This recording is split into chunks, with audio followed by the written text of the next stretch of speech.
Ideology speaks to the managerial class and not the working class, which means one group gets distraction while the other group gets ideology. And as intellectuals, we are called into the harsh realities of the world. Doctor Strangelove, October 9th, 2019. To be honest, Dr. Strangelove, I could probably make a 45-minute video of everything I learned within your CMN 3133 political communication class. But alas, we only have 5 minutes and we have to work within our limits. So there's going to be 5 main areas I'm going to focus on where I either learned something new or you kept on reminding me to remember throughout my academic journey. As an undergraduate student, you would think that our professors and our TAs constantly remind us that research is the process of discovery. Unfortunately, that's not the case. It's actually something we rarely hear, which is why within your class, hearing that research is the process of discovery means that research can be exciting, which is why I chose the particular subject of my field study to begin with. I had an overall concept of what I wanted to learn and what I was interested in, and then I narrowed that down to learn even more about my field in a different way. Section number 2. The best research question is something you want to discover because you're either interested in it or because you love that particular area. Throughout this entire semester, Dr. Strangelove, you constantly reminded myself and my peers to pick something that we wanted to discover, and you gave us that academic freedom. Academic freedom lets you grow as an undergraduate student, which essentially lets you go into something maybe postgraduate when you're done. That being said, there's nothing worse than having a project that you're not interested in at all, and you simply have to do it because it's a part of a guideline or because it's a part of a syllabus. Section 3, the process of coding. When it comes to coding, this was a completely new concept for me.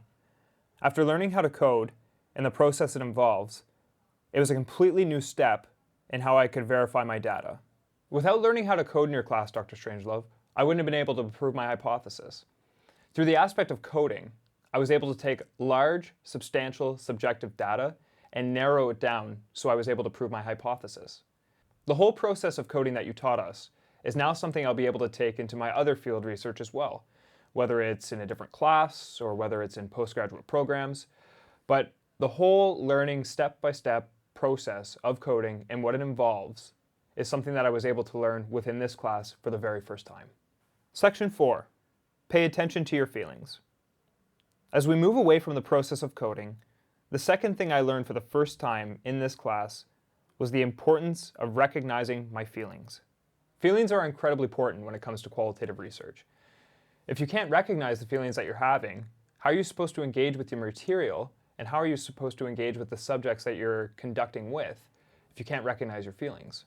The aspect of paying attention to my feelings when it comes to qualitative research is something I will continue to do, and I'm happy to have learned that within this class. Section 5. Pay attention to the academic and intellectual literature that's around us. As a final note, and the last thing I was reminded of throughout this course, that was to pay attention to the academic and intellectual literature that is all around us. The academic and intellectual literature is where you learn. It's where thinkers think, and it's where the mind becomes vulnerable. And that is something that you constantly reminded us of, and I am happy that you reminded me of. Dr. Strangelove, as always, you've helped me, and hopefully my peers around me, expand my mind and enhance new skills in a million different ways. It is much appreciated through the fact that we got to work with data, you gave us academic freedom, you taught us some important lessons, both within life and within the academic culture, and for that I thank you. One of the quotes that I will always remember throughout the rest of my life, and will probably tell people all throughout the rest of my life, is something that you said in class not too long ago, and it was, "It is always good to let some chaos into your life, because if you try to control all of it, you yourself will become chaotic." I think that in and of itself is one of the best things I've heard in a long time. I know for myself, I try to control everything around me. I want to do well, I want to succeed, but you know, sometimes you just have to you have to let a little chaos in and just kind of run with it. So thank you once again for the books that you shared with me, the book that you gave me, Michel Foucault's Power and Politics. There's a million other things that I've learned that I could have probably explained through this video, but thank you very much for another great semester.